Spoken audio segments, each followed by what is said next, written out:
In the golden halls of Alexandria, a queen stood against the greatest empire the world had ever known. She was not a warrior with a sword, but a master of seduction, politics, and power. To her enemies, she was a temptress who bewitched Rome's most powerful men. To her people, she was a goddess who dared to dream of an Egypt free from foreign chains. Her name was Cleopatra, the last pharaoh. This is the story of the woman who used beauty as a weapon, strategy as a shield, and love as a battlefield. And in doing so, brought Egypt to the edge of glory and ruin. Early life and ascension to the throne. Cleopatra VII was born in 69 BCE into the Ptolemaic dynasty, a family of Greek origin that had ruled Egypt since the days of Alexander the Great. Unlike many of her predecessors, Cleopatra learned to speak Egyptian in addition to Greek, as well as several other languages, making her a skilled communicator.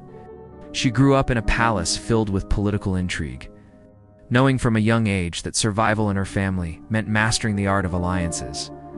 She first quarreled with her father, Ptolemy XII, but after his death, she was made co-regent with her younger brother Ptolemy XIII, whom she married according to Egyptian tradition.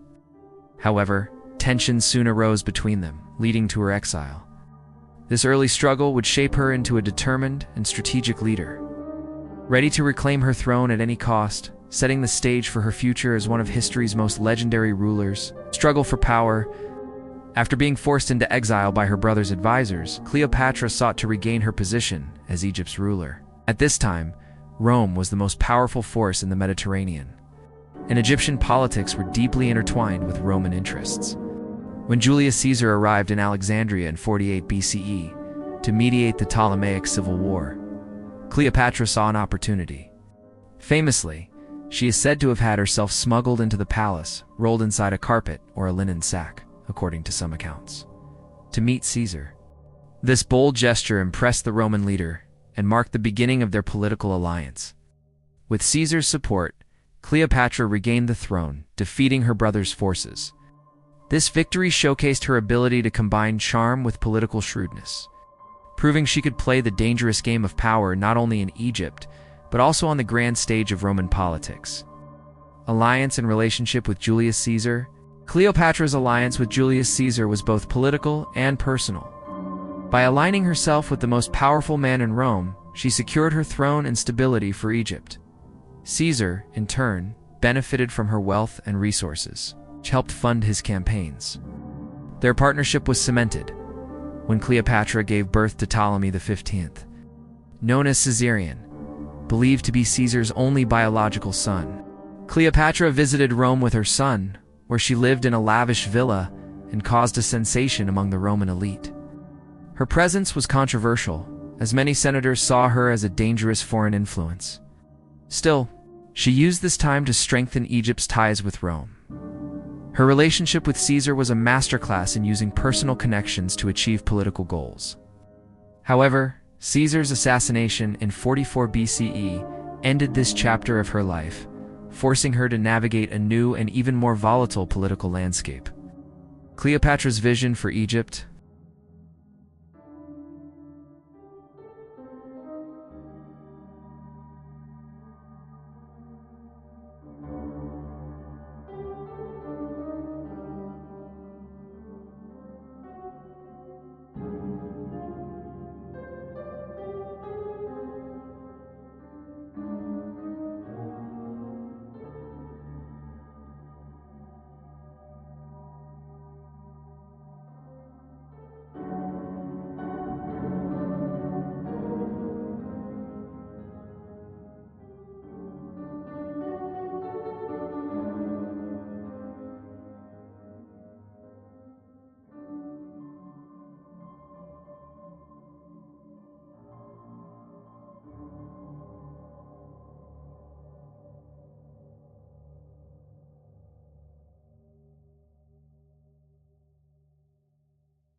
The Roman Empire was effectively divided between Octavian, Caesar's adopted son, and Mark Antony, one of Caesar's loyal generals.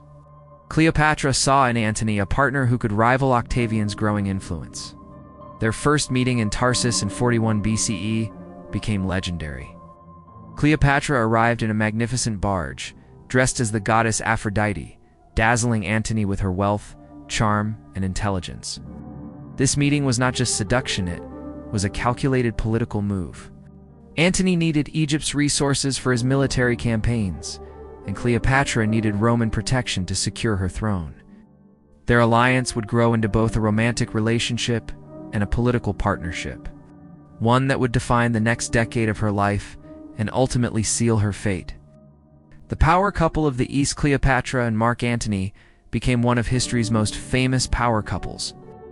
Together, they controlled vast territories across the eastern Mediterranean. Antony granted Cleopatra and her children control over lands in Syria, Cyprus, and parts of modern-day Lebanon. Greatly expanding her influence, their union produced 3 children, further solidifying their political and personal bond. The pair lived extravagantly in Alexandria, hosting lavish feasts and presenting themselves as divine rulers, Antony as the god Dionysus and Cleopatra as Isis.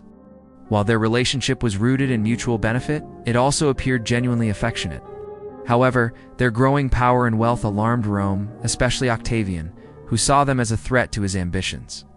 The stage was set for a confrontation that would determine the fate of not only Cleopatra and Antony, but also the independence of Egypt itself. The propaganda war with Rome. Octavian, a master of political propaganda, began portraying Cleopatra as a dangerous seductress who had bewitched Antony and turned him against Rome. He spread stories that Antony had abandoned his Roman wife, Octavian's sister, and pledged his loyalty to Cleopatra, even giving her Roman territories. This narrative painted Antony as a traitor under foreign influence, rallying Roman public opinion against them. Cleopatra, in turn, sought to strengthen her image as a legitimate and powerful ruler, but the Roman political machine was relentless. This propaganda war was crucial because it gave Octavian the justification. He needed to launch a military campaign against them. In reality, Antony and Cleopatra's relationship was as much about politics as it was about love. But in the eyes of Rome, Cleopatra became the ultimate symbol of Eastern decadence and a threat to Roman values. The Battle of Actium, 31 BCE. The tensions between Octavian and Antony Cleopatra culminated in the Battle of Actium, a naval confrontation off the coast of Greece in 31 BCE. Antony and Cleopatra commanded a massive fleet, but their forces were outmaneuvered by Octavian's Admiral Agrippa. The battle turned into a disaster when Cleopatra's ships broke away from the fighting, with Antony following her retreat. Historians debate whether this was a tactical decision or a panic-driven escape, but it sealed their defeat. The loss at Actium was devastating. It shattered their military strength and morale. Octavian now had the upper hand, and Antony and Cleopatra were forced to flee back to Egypt. This battle marked the beginning of the end for both their reigns and for Egypt's independence as a sovereign kingdom. The Siege of Alexandria. Following the defeat at Actium, Octavian advanced on Egypt in 30 BCE. Antony attempted to defend Alexandria, but his forces were outnumbered and demoralized. As Octavian's troops closed in, Antony received false news that Cleopatra had died, prompting him to fall on his sword. Mortally wounded, he was taken to Cleopatra, where he died in her arms. Cleopatra then tried to negotiate with Octavian, hoping to protect her children and perhaps retain her throne. However, Octavian's plans did not include allowing her to live as a ruler. Realizing that she would be paraded in chains through Rome as a trophy, Cleopatra began to prepare for her own death, determined to leave the world on her own terms, rather than suffer humiliation at the hands of her enemies. Cleopatra's death and legacy. Cleopatra's death in August 30th BCE is one of history's most famous suicides. Ancient accounts claim she allowed an asp, a venomous snake, to bite her, though some historians believe she may have used poison. Her son Caesarion was captured and executed on Octavian's orders, ensuring that no rival claim to Julius Caesar's legacy could survive.